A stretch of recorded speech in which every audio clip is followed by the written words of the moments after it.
Enjoy your meeting. Just a reminder, today's meeting is being recorded. All guests are no longer muted. All guests have been muted.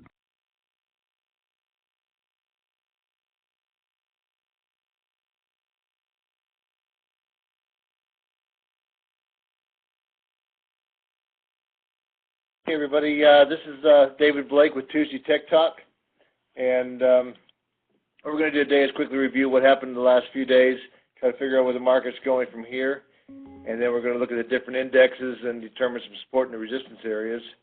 And then we'll try to identify some sectors that might be ready to lead the way higher or lower, and usually this takes about 20-25 minutes, then we open it up to some questions you can ask about individual stocks or industries or targets or whatever you have on your mind.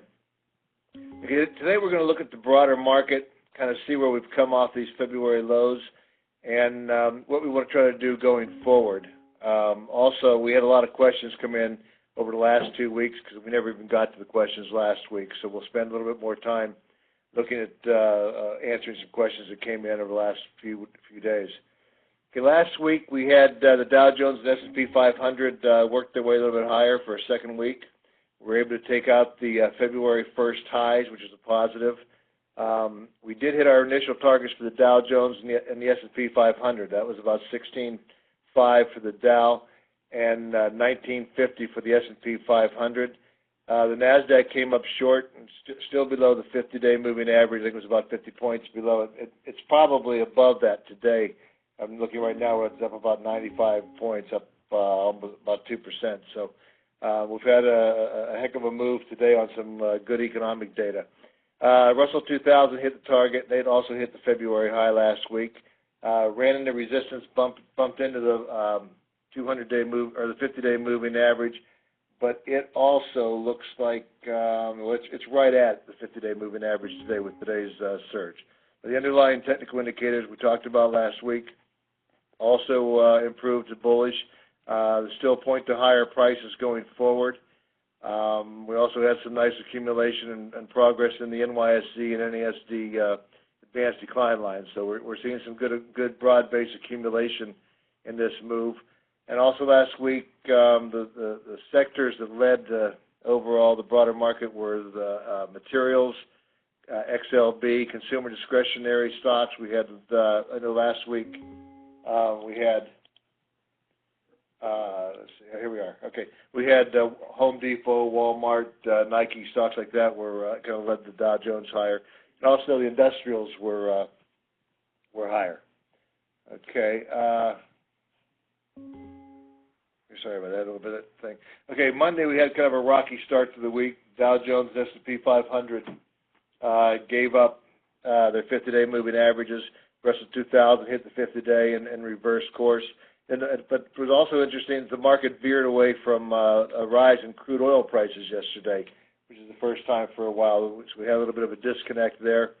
And even with yesterday's little move down, we did finish the month with a small profit for the Dow Jones. The other indexes weren't able to make it. So what we're going to look at right here, and I wonder why we're hitting this. Okay, what we're going to look at right now. Yesterday we had the S&P or the Dow Jones struggled with that 50-day moving average. Also came up here to the 50% retracement from the move down in November to the lows down here. It was struggling around that, right around 16, maybe 16.7, 16.8. Okay, we're back up to this 16.8 area today, which is where we were last Friday intraday. That is a little bit of a resistance. I do think we're probably going to go a little higher on the Dow Jones, probably up here to the 16.9, maybe 17,000, where this thing's going to have a little bit of a struggle up there. It's got several different points of resistance that we want to watch out for that. One of the other pivot points off of the pivot point down here, 16.3, is around 17.10. So I do think we're going to work our way up in this area probably over the next week or two. We also, what you do want to watch in here is the low of last week. The Dow, that was 16,165. If we would have a sell-off on the next couple of days, and we would take that out. That would be a reversal of this short-term trend that we have right in here. So if we can get to probably 16.9, 17,000 would be our next short-term target. 17.2 would represent the 200-day moving average and the next pivot point. And right around 17,135 is the 61.8% retracement of the move down. That would be very positive if we could get over that.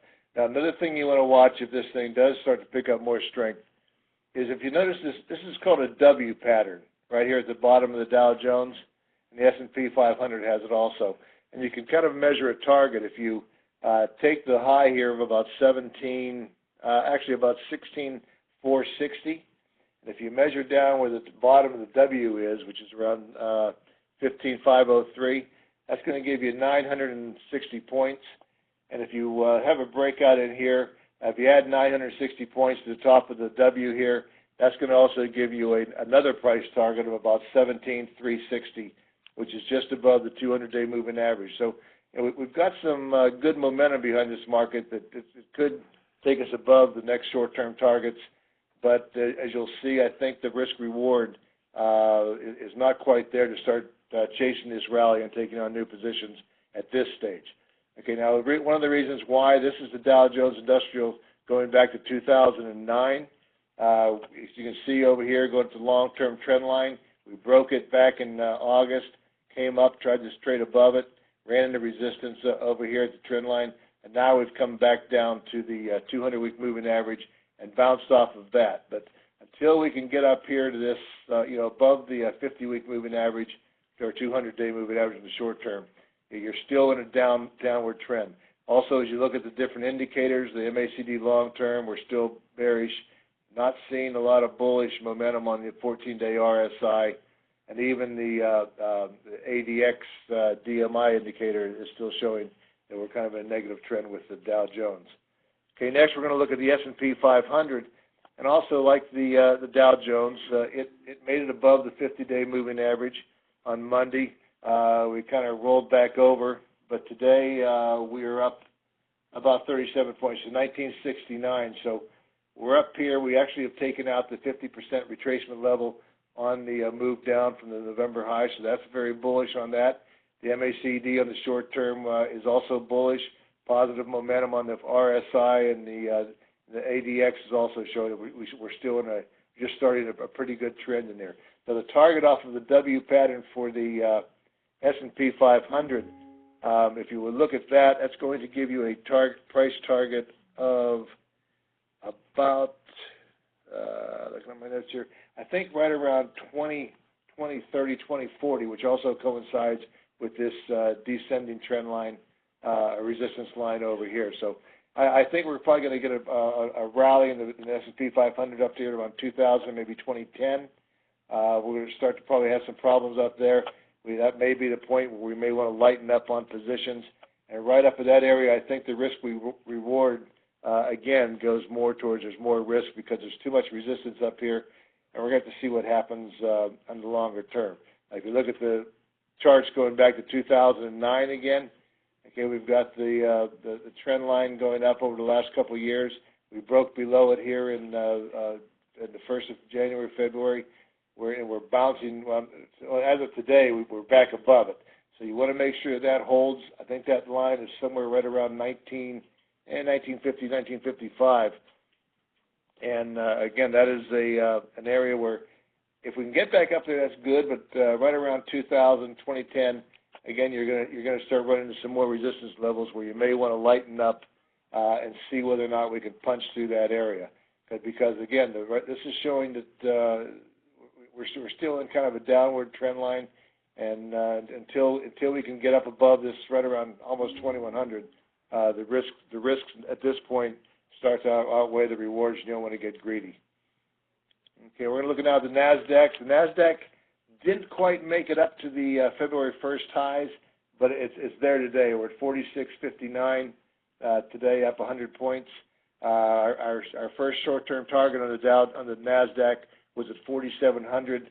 And we have a shot to hit that today. That would get it back above the 50-day moving average. We had a nice little buy signal here on the MACD long term, which means The intermediate term trend looks higher. The 14-day RSI is starting to get a little bit overbought on this move, but I think it still looks higher. And this is a 30-day stochastic that I look for momentum for a longer-term trade. That looks bullish also.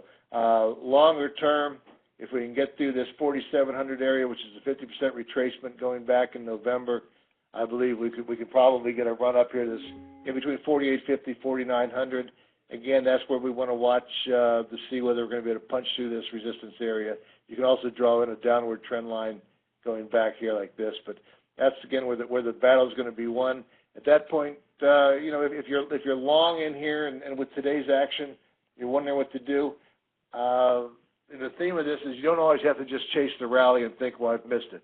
You do have a lot of resistance areas coming in here that are going to afford you the opportunity to maybe lighten up if you're just kind of trying to trade this rally. If we get up here and we turn around and start coming back and testing this last week's lows, that would turn the shorter term trend bearish again. So what I'm trying to express is this thing's taken off. We've been kind of having some price targets in here that we think it's going to go higher, but we do want to see it at this stage where we get to about 4,900. We've got to see the thing put up or shut up, and that's going to be it. You got to punch through this 49 area. Today, a lot of the buying in the broader market is technology, which is helping out the Nasdaq. Okay, longer term, when you look at the Nasdaq, again, you saw it came down to the longer term trend, advancing trend line. It found support there a couple weeks ago at 4,200. That was bullish, but the indicators still have not turned bullish. You're still, you're still in the MACD is still pointing that we're in a downward trend. RSI 14-day fell down to 30 level over here, which means you don't hit 30s if you're in an upward trend. That's usually when you're still in a downward trend. So you want to watch this thing, see if we can get up here around 70 on the RSI, and also get up here on this 4,900 area before the reward starts to outweigh the risk. All right, the Russell 2000, one of the indexes that has let us down. You usually want to see on a healthy market, you want to see the Russell 2000 as one of the indexes that lead you up. Today we're up 13 points at 1,047, so we're right at the 50-day moving average. Even with this good, strong move today, you're struggling to get above that. But however, the underlying indicators are positive for that, and I think you can probably get a rally in this area to probably around, 1090. Actually, the target on this is 1070.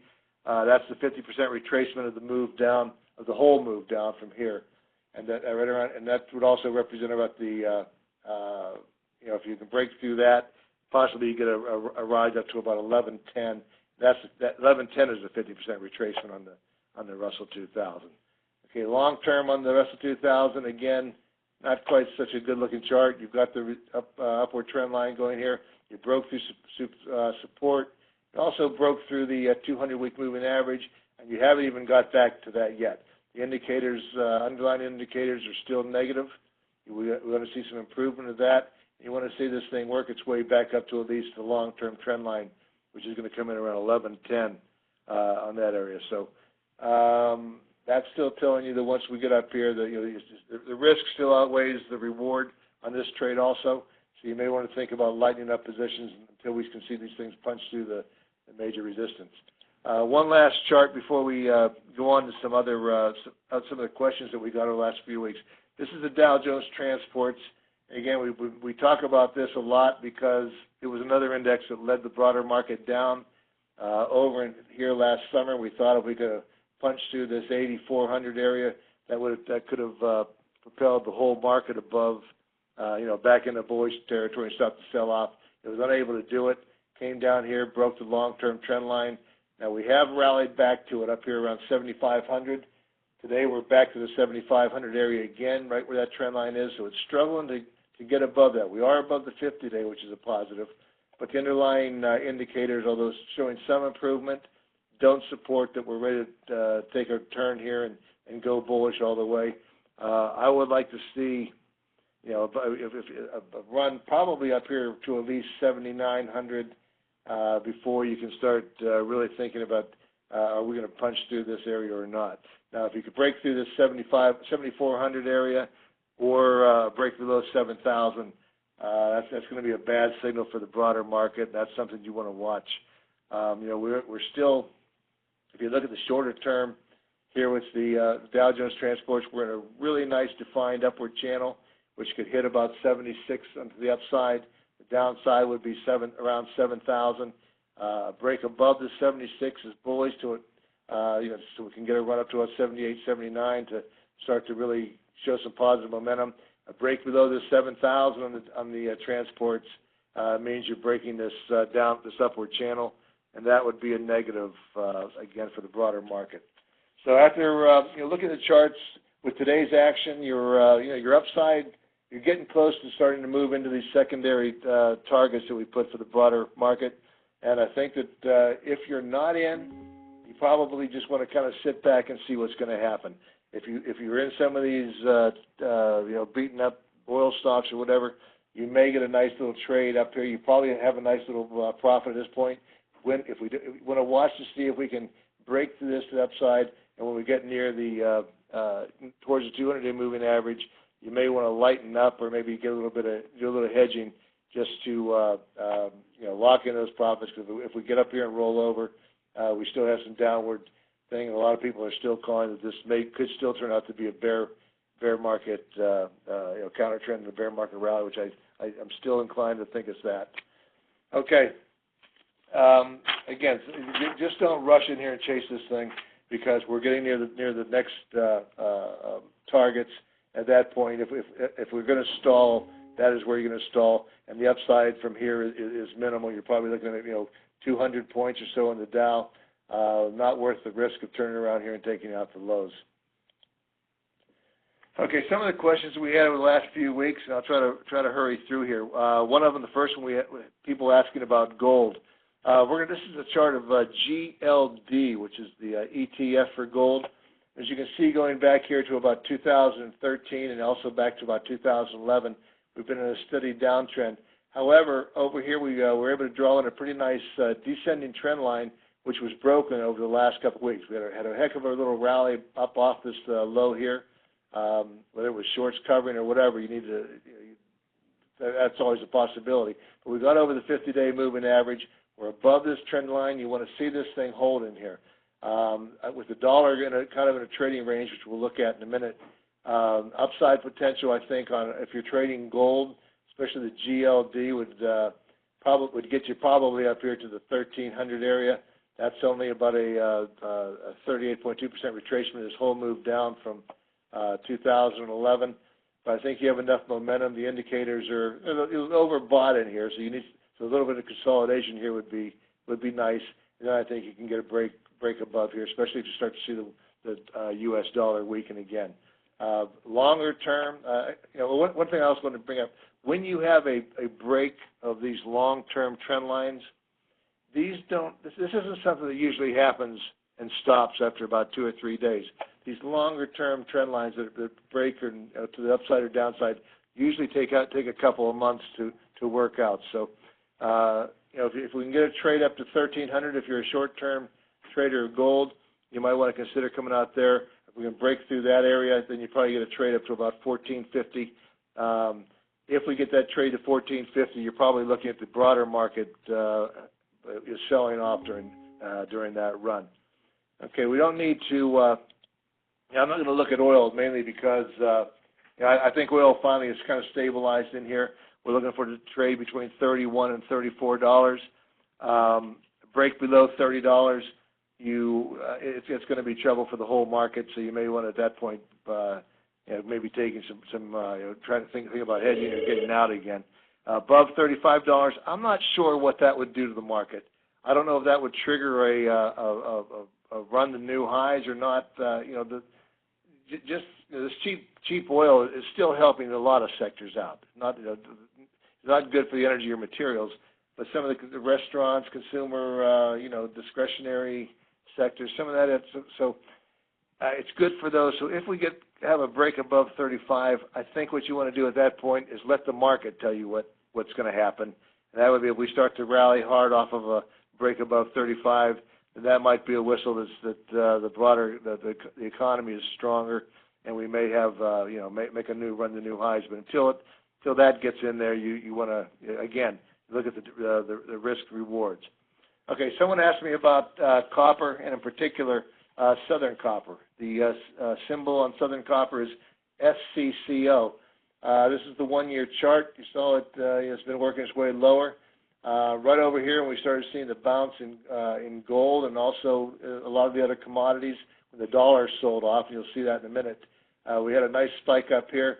Now we've established a resistance area. Also have some resistance down over here around the 50-day moving average. The 50-day moving average is coming in here around 2464 to 2502. I'd like to see what we do here today. We're at 2463. So you're bouncing right at that. You're bouncing right off of this 50-day moving average. You want to see a nice break above that. But the indicators have started to roll over. You can see the 14-day RSI coming down. Here's the second opinion report. You can see a lot of red on this. So after that nice spike, even though we're long, the score has gone to a -2. The power rating is a 0, which means if this goes below 0, it's going to trigger a downgrade to neutral from a long. And if you read the different comments on here, if stock closes below 23.29. That would probably signal that the down trend is probably confirmed again. Now here is just regular the ETF of copper. This I kind of like it. If you just put in a nice bottoming pattern. Some technicians will look at this and go, okay, we have a inverse head and shoulders. Here's the one right shoulder, the head, and the left shoulder. If we can get a break above $25 on copper, which also coincides with this descending trend line off of the highs going back here in mid 2015, you could get a measured move in copper from about $25 probably up to about $28, somewhere in this average, which would be just about right around the 200-day moving average. You can see a lot of these targets, even going back to the different indexes, keep kind of pointing to that 200-day moving average as a target, and where we're going to run into resistance. And then again, copper, that could be the same thing. Of course, it also depends. Copper also depends on the housing market and the U.S. dollar. So watch a nice bottoming pattern in here. Unless we would go down here and take out this low down into 23s, you may have a trade which could also help that Southern Copper a little bit. But watch this ETF if you're trading that Southern Copper, because if this thing starts to break out, it'll pull the rest of the copper stocks along with it. Okay, this is the U.S. dollar. This is the ETF UUP. So you see we had a real pullback in here, which kind of led to this last rally. The underlying indicators now are starting to pick up again. But I'm not sure you're going to see a lot of action in this thing. We've got a pretty well-established range going back here to spring of last year. On the bottom side, you want to watch this 2460 area for support. If it breaks down below that, you're going to get a heck of a move in like oil and maybe gold and that kind of thing. This probably means the whole market could be backing off a little bit. To the upside, it could signal trouble for the commodities if we get up here around this 2610 and break above that. That would give problems for the different commodities and all. And that would also be a time if you look at some different ETFs. We talked about it here when the dollar goes down. You look to maybe add positions in say like Australia or Canada, maybe even Russia, and different countries where where their economy is based on having commodities coming in. But I think we're probably going to stay range bound on this. You're seeing a flattening out of the 200-day moving average. I just think you're going to be going back and forth on that as we pick up some economic data. Okay, the last part I want to go over today is we had about 5 or 6 questions on the CTI, or the Cyclical Trend Index, and we went over this a couple weeks ago. We didn't get a chance to get real deep into it, but some of the questions, if you're not familiar with the CTI, it's a cyclical trend index that we follow. As of Friday's close, a buy and hold strategy on the Dow Jones produced a 785-point loss, where you were down about 4.5% year to date. If you went long and short the diamonds using the Market Edge, the CTI model, you're up. You've returned 1,132 points, and plus today you have almost another 300 points to it. So you're up 6.5%. We were short going into the end of the year. We went long on January 29th when the Dow traded at 16,466. That gave us we were up 173 points from that buy signal going into this week. So now we're up probably another 200 points, which is going to give us about 1,300 point raise. We're scheduled also to go to another sell the week ending about 325 towards the end of March. So I think what that's telling me is we can probably get some more upside to this. But that's also telling me, because we stay on a sell till towards the end of May, that you may want to lighten up at those resistance levels. Okay, one of the other questions was, how do you know if we flip from a buy to a sell or back to a buy with a CTI? If you read the weekly market letter, after the opening couple paragraphs where we just discussed what happened to the market over the last couple of days, we give you some guidance as to the current position and a projected turning point. We also put out the On the Edge monthly newsletter, which previously we would go out about 6 months of projected strong and weak periods in the market. We're going to start to roll that out again over the next few months. If you remember, we've been kind of off sync with the CTI after they started all this quantitative easing, but we've been back. It's been very good over the last year and a half, 2 years again. I think what's happened is the business cycle has worked its way out, has adjusted to 0% interest rates. Well, I mean, you can't just keep going full tilt, forever. So you're going to have slowdowns in the economy, even with 0% rates. I think that's allowed the normal business cycles to start to come in with their cycles again.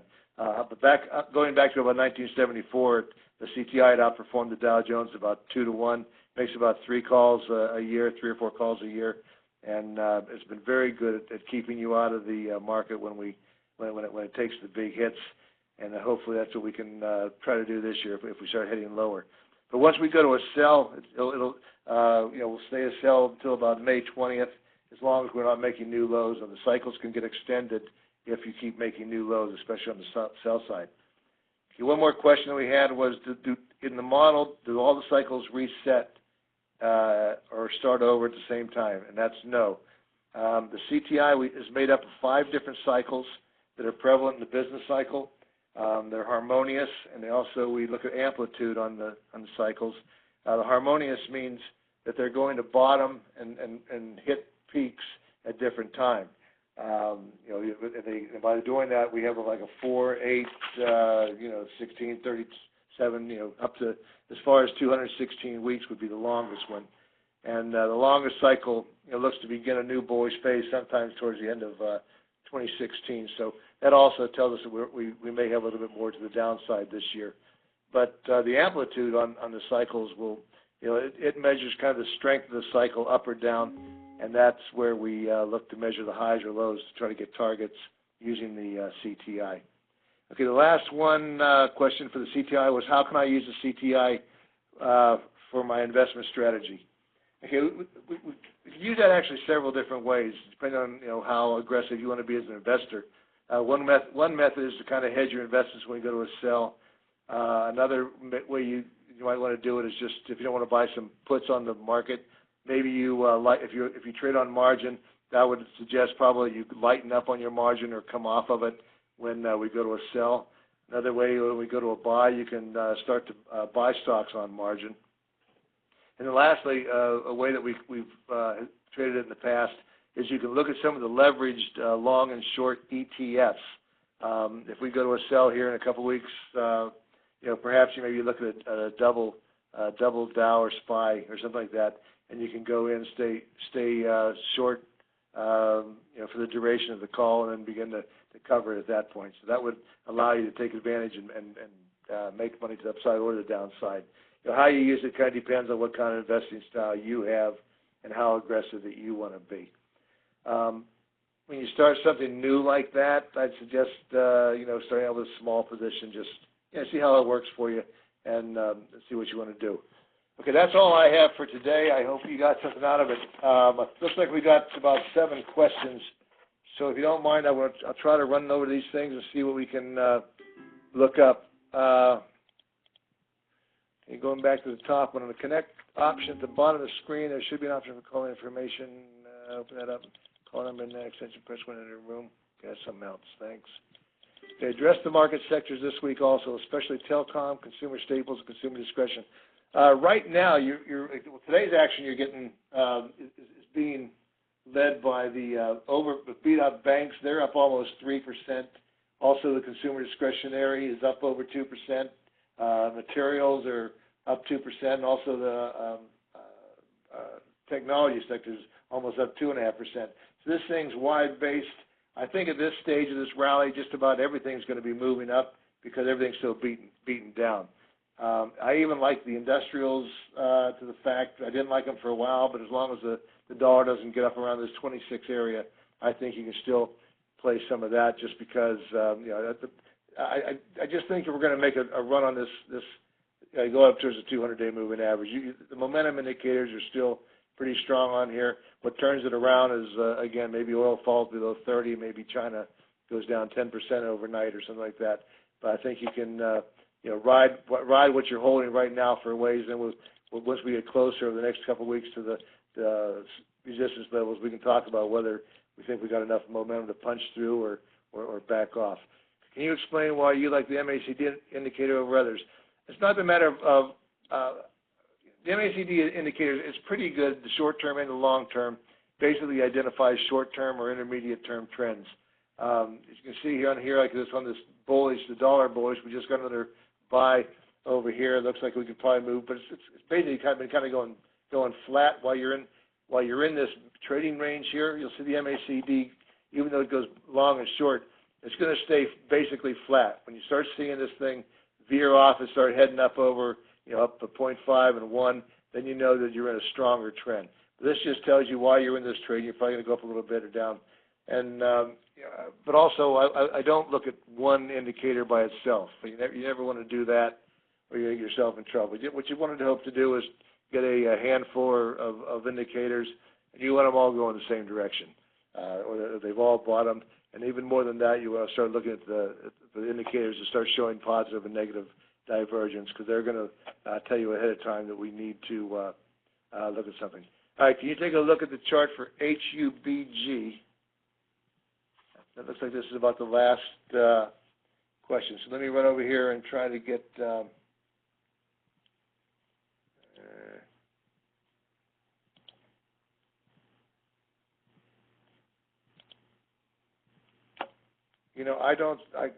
usual is my not the best on these things.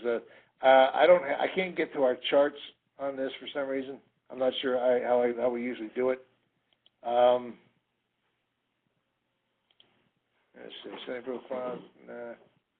I can't do that, but we've already reached our time allotment today. So I'll try to look at that HUBG. But for right now, I think, like we said, if you're not already in the market, you may want to just kind of sit on your hands for a little bit and hold on to what you've gotten over the last couple of weeks to buy in here. And when we get back up near these resistance levels around the 200-day moving average, we'll take a look at whether we think we have a lot of, if we have enough momentum to punch through to maybe make a run for new highs. We'll have to see on that.